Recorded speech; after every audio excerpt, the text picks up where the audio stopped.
Hi hello guys, welcome back to Aadya colourful.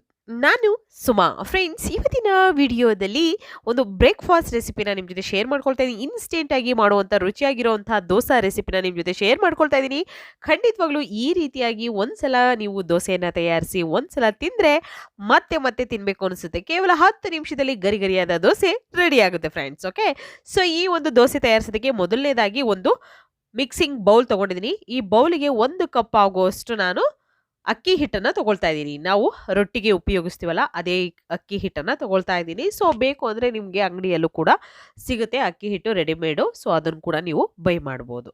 ಇಲ್ಲಿ 1 cup ಅಕ್ಕಿ ಹಿಟ್ಟನ್ನು ಒಂದು ಬೌಲಿಗೆ ಹಾಕ್ಕೊಂಡಿದ್ದೀನಿ. ಅದೇ ಕಪ್ಪಿನ ಅಳತೆಯಲ್ಲಿ ಅರ್ಧ ಕಪ್ ಆಗುವಷ್ಟು, ನೋಡ್ತಾ ಇದ್ದೀರಲ್ಲ, ಅರ್ಧ ಕಪ್ ಆಗುವಷ್ಟು ಉಪ್ಪಿಟ್ಟು ರವೆ ಅದನ್ನು ತೊಗೊಂಡಿದ್ದೀನಿ. ನೋಡ್ತಾ ಇದ್ದೀರಲ್ಲ, ನೋಡಿ, ಸ್ವಲ್ಪ ದಪ್ಪ ಇರುತ್ತೆ, ಮೀಡಿಯಮ್ ಆಗಿ, ಜಾಸ್ತಿ ತೀರಾ ಸಣ್ಣ ರವೆನೂ ಅಲ್ಲ, ತೀರಾ ದಪ್ಪ ರವೆನೂ ಅಲ್ಲ, ಮೀಡಿಯಮ್ ಆಗಿರುತ್ತೆ. ಉಪ್ಪಿಟ್ಟಿಗೆ ಉಪಯೋಗಿಸುವಂತಹ ರವೆ ಅರ್ಧ ಕಪ್ಪು, 1 ಕಪ್ಪು ಅಕ್ಕಿ ಹಿಟ್ಟು. ಅದಕ್ಕೆ ಇವಾಗ ನೀರನ್ನು ಹಾಕ್ಕೊಳ್ಳೋಣ. 2 ಕಪ್ಪು ನೀರನ್ನು ಹಾಕ್ಕೊಳ್ತಿದ್ದೀನಿ ಅದೇ ಕಪ್ಪಿನ ಅಳತೆಯಲ್ಲಿ. ಸೊ ಫ್ರೆಂಡ್ಸ್, ನೀವ್ಯಾರಾದ್ರೂ ಫಸ್ಟ್ ಟೈಮ್ ನನ್ನ ಚಾನಲ್ಗೆ ವಿಸಿಟ್ ಮಾಡಿದರೆ ಪ್ಲೀಸ್ ನನ್ನ ಚಾನಲ್ನ ಸಬ್ಸ್ಕ್ರೈಬ್ ಮಾಡ್ಕೊಳ್ಳಿ, ಹಾಗೆ ಲೈಕ್ ಮಾಡಿ ಮತ್ತು ಹೆಚ್ಚೆಚ್ಚು ಶೇರ್ ಮಾಡಿ.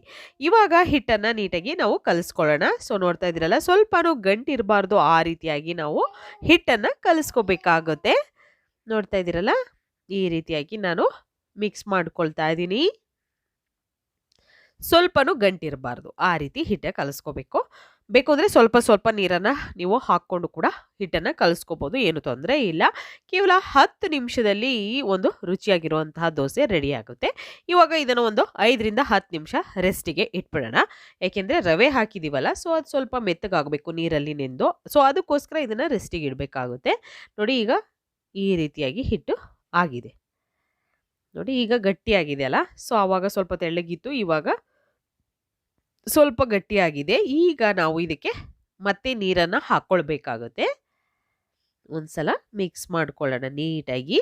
ತುಂಬಾ ಈಸಿಯಾಗಿ ಕೇವಲ 10 ನಿಮಿಷದಲ್ಲಿ ಗರಿ ಗರಿಯಾದ ದೋಸೆನ ತಯಾರಿಸಿ ತಿಂದರೆ ಮತ್ತೆ ಮತ್ತೆ ತಿನ್ನಬೇಕು ಅನಿಸುತ್ತೆ. ಅಷ್ಟು ಟೇಸ್ಟಿ ಇರುತ್ತೆ, ಮತ್ತು ಅಷ್ಟು ಗರಿ ಗರಿಯಾಗಿ ಕ್ರಿಸ್ಪಿಯಾಗಿ ಇರುತ್ತೆ.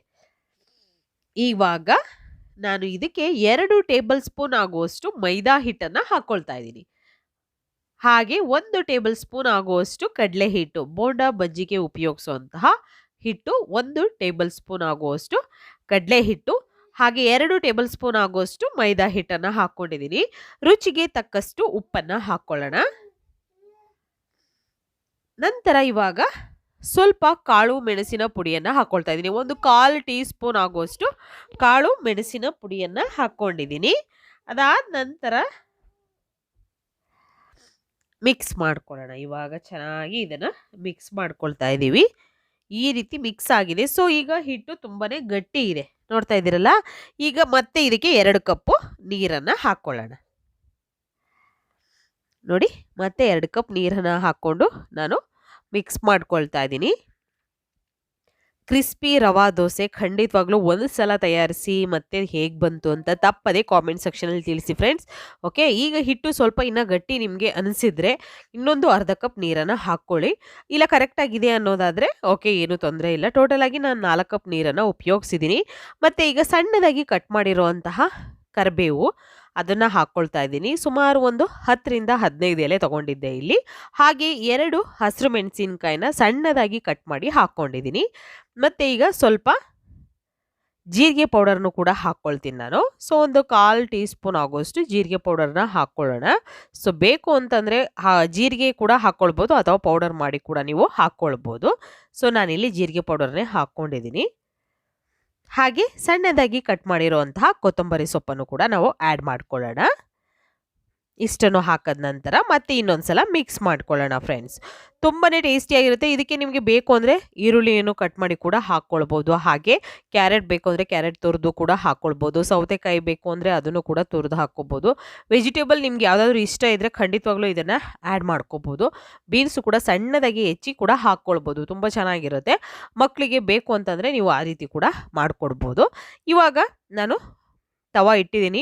ಸೊ ಇದಕ್ಕೆ ಸ್ವಲ್ಪ ಎಣ್ಣೆಯನ್ನು ಸ್ಪ್ರೆಡ್ ಮಾಡ್ತಾ ಇದ್ದೀನಿ, ಮೇಲ್ಗಡೆ ಹಚ್ಕೊಳ್ತಾ ಇದ್ದೀನಿ. ನೋಡ್ತಾ ಇದ್ದೀರಲ್ಲ, ಅದಾದ ನಂತರ ಸಣ್ಣದಾಗಿ ಕಟ್ ಮಾಡಿರೋಂಥ ಈರುಳ್ಳಿಯನ್ನು ತಗೊಳ್ತೀನಿ. ಇಲ್ಲಿ ಈರುಳ್ಳಿಯನ್ನು ಸ್ವಲ್ಪ ಹಾಕ್ಕೊಳ್ತೀನಿ ಮೇಲೆ.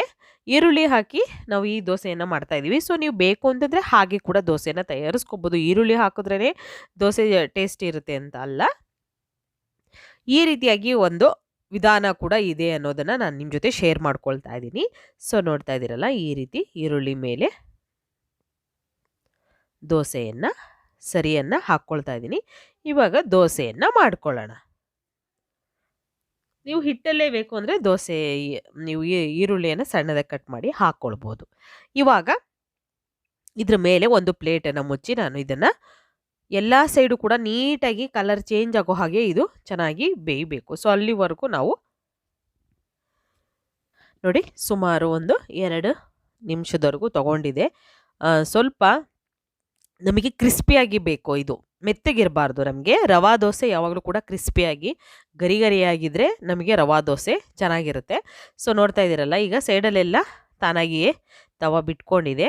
ನಾವಿವಾಗ ಇದ್ರ ಮೇಲೆ ಸ್ವಲ್ಪ ಎಣ್ಣೆ ಅಥವಾ ತುಪ್ಪವನ್ನು ಹಾಕ್ಕೊಳ್ಳೋಣ. ಇಲ್ಲಿ ನಾನು ಎಣ್ಣೆಯನ್ನೇ ಹಾಕ್ಕೊಳ್ತಾ ಇದ್ದೀನಿ. ನೋಡಿ, ಈ ರೀತಿ ಹಾಕಿದ ನಂತರ ಇವಾಗ ಇದನ್ನು ತೆಗೆದು ನಾನು ತೋರಿಸ್ತೀನಿ ಎಷ್ಟು ಗರಿ ಗರಿಯಾಗಿ ಬಂದಿದೆ ಅಂತ. ನೀವು ನೋಡಿದ್ರೇ ನಿಮಗೆ ಗೊತ್ತಾಗುತ್ತೆ, ತುಂಬಾ ಟೇಸ್ಟಿ ಇರುತ್ತೆ.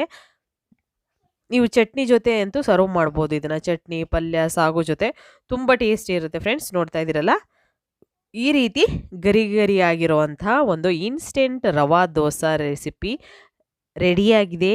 ನೀವು ಕೂಡ ಮನೇಲಿ ಟ್ರೈ ಮಾಡಿ, ಮತ್ತು ಹೇಗೆ ಬಂತು ಅಂತ ತಪ್ಪದೆ ಕಾಮೆಂಟ್ ಸೆಕ್ಷನಲ್ಲಿ ತಿಳಿಸಿ. ಸೊ ಇವಾಗ ಮತ್ತೆ ಇನ್ನೊಂದು ದೋಸೆಯನ್ನು ಹಾಕಿ ನಾನು ತೋರಿಸ್ತಾ ಇದ್ದೀನಿ. ಸ್ವಲ್ಪ ಎಣ್ಣೆಯನ್ನು ತವಾ ಮೇಲೆ ಸ್ಪ್ರೆಡ್ ಮಾಡ್ಕೊಳ್ತಾ ಇದ್ದೀನಿ. ಅದಾದ ನಂತರ ಇದಕ್ಕೆ ಸ್ವಲ್ಪ ಈರುಳ್ಳಿಯನ್ನು ಹಾಕ್ಕೊಳ್ತೀನಿ. ಈರುಳ್ಳಿನ ಈ ರೀತಿ ಜಾಸ್ತಿ ಬೇಕು ಅಂದರೆ ಇನ್ನೂ ಸ್ವಲ್ಪ ಜಾಸ್ತಿನೇ ಹಾಕ್ಕೊಳ್ಬೋದು ನೀವು. ಇವಾಗ ನಾನು ಸ್ವಲ್ಪ ಈರುಳ್ಳಿಯನ್ನೇ ಹಾಕ್ಕೊಂಡಿದ್ದೀನಿ. ಅದರ ಮೇಲೆ ಇವಾಗ ನಾವು ರೆಡಿ ಮಾಡಿರೋಂಥ ಹಿಟ್ಟನ್ನು ಹಾಕ್ಕೊಳ್ಳೋಣ.